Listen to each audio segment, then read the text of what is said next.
یہ اس دور کی بات ہے جب پاکستان میں ریڈیو بڑے شوق سے سنا جاتا تھا۔ لوگ ڈرامے اور خبریں بڑی توجہ سے سنتے تھے۔ ریڈیو پر ڈرامے سننے کا ایک الگ ہی نشہ ہوتا تھا۔ آرٹسٹوں کی آوازوں کا حسن اور صوتی اثرات ڈراموں کی جان ہوا کرتے تھے۔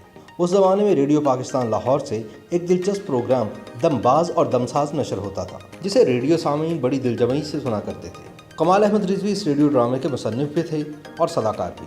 ان کے ساتھ ایک آرٹسٹ رفیع خاور بھی ہوتا تھا، جو اپنی سادگی کی وجہ سے اس ڈرامے کی جان ہوا کرتا تھا، اور کمال احمد رضوی کی چرب زبانی اس ڈرامے کا خاصہ ہوا کرتی تھی۔ پھر جب ملک میں ٹیلی ویژن نے اپنے قدم جمانا شروع کیے تو کمال احمد رضوی الف اور نون کا مزاحیہ پروگرام لے کر ٹی وی پر بھی آ گئے، اور یہ ڈرامہ دیکھتے ہی دیکھتے لاکھوں لوگوں کی توجہ کا مرکز بنتا چلا گیا۔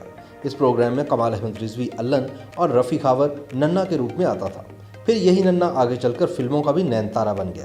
الن کی اداکاری میں عیاری اور ننا کی اداکاری میں بھول پن اور سادگی ہوتی تھی۔ یہ دونوں معاشرے کی دکھتی رگوں پر اپنے مکالموں سے نشتر زنی کرتے تھے۔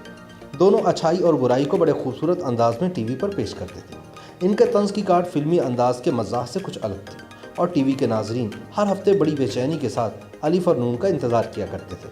الن اور ننا دونوں ایک دوسرے کی بیساکھی اور ایک دوسرے کی ضرورت بھی تھے۔ پھر یوں ہوا کہ ننا اپنی مقبولیت کی وجہ سے ٹی وی سے فلموں کی طرف چلا گیا اور الن اکیلا رہ گیا۔ جب ننا فلموں میں آیا تو اس کے ہم اثر مزاحیہ آرٹسٹوں میں منور ظریف، رنگیلا اور علی اعجاز کا طوطی بول رہا تھا۔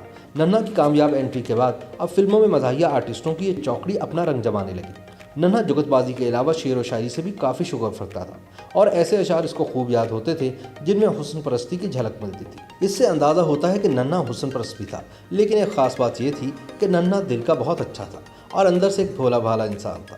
اسے ان فلم سازوں سے بڑی چڑ ہوتی تھی جو چھوٹے آرٹسٹوں کے ساتھ حقارت کے ساتھ پیش آتے تھے۔ پھر وقت گزرنے کے ساتھ ساتھ ننا فلمی دنیا کی ضرورت بن گیا، اور کامیابی نے اس کے گھر کا راستہ دیکھ لیا۔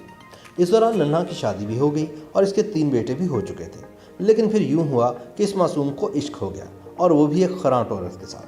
تب ننا شہرت کی بلندیوں پر تھا جب ایک مکار فلمی رقاصہ نازلی اس کی زندگی میں داخل ہوئی اور اسے ٹریپ کر لیا۔ اس نے کچھ ہی عرصے میں ننا کے ازدواجی زندگی کے آشیانے کے تنکے بکھیرنا شروع کر دیے۔ ننا بھی اب فلموں میں کام سے زیادہ نازلی کے ناز نخروں میں دلچسپی لینے لگا۔ وہ ایک حسن پرست مگر بھولا بھالا انسان تھا، اور عشق کے ان زاویوں سے واقف نہ تھا جو ایک بازار کی حد تک تو ٹھیک ہوتے ہیں، مگر ان کو کبھی گھریلو رنگ نہیں دیا جا سکتا تھا۔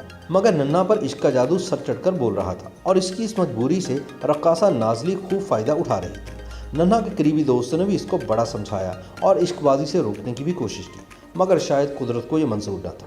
پھر ایک دن نازلی اور ننا کا زبردست جھگڑا ہوا، جس کے بعد نازلی نے اپنے گھر کے دروازے ننا پر بند کر دیے۔ جب ننا اس کے دروازے پر دستک دے دے کر ناکام ہو گیا تو اس نے اپنی زندگی ختم کرنے کا فیصلہ کر لیا۔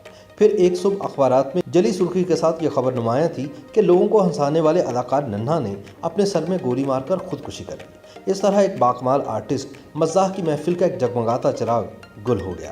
2 جون سن 1986 کا دن جب بھی آتا ہے، ننا کی افسوسناک موت کا تصور کر کے ننا کے لاکھوں چاہنے والوں کے دل بیٹھنے لگتے ہیں، اور اس کی یاد میں ان کی آنکھیں بھیگ جاتی ہیں۔ ننا نے اپنے مرنے سے کچھ عرصہ پہلے کافی مایوسی کی باتیں شروع کر دی تھی۔ وہ اکثر بات بات پر مر جانے کی باتیں کرتے تھے۔ گھر والوں نے ان کی مایوسی کے پیش نظر ان کی بندوق چھپا دی تھی، لیکن مرنے سے پہلے انہوں نے اپنی والدہ کو قسمیں دی کہ مجھے اپنی بندوق کے لائسنس کی تجدید کروانے کے لیے بندوق چاہیے۔ اپنے مرنے سے کچھ گھنٹے پہلے ننا نے خط لکھا کہ میں اپنی مرضی سے مر رہا ہوں، کسی کو میری موت کا ذمہ دار قرار نہ دیا جائے۔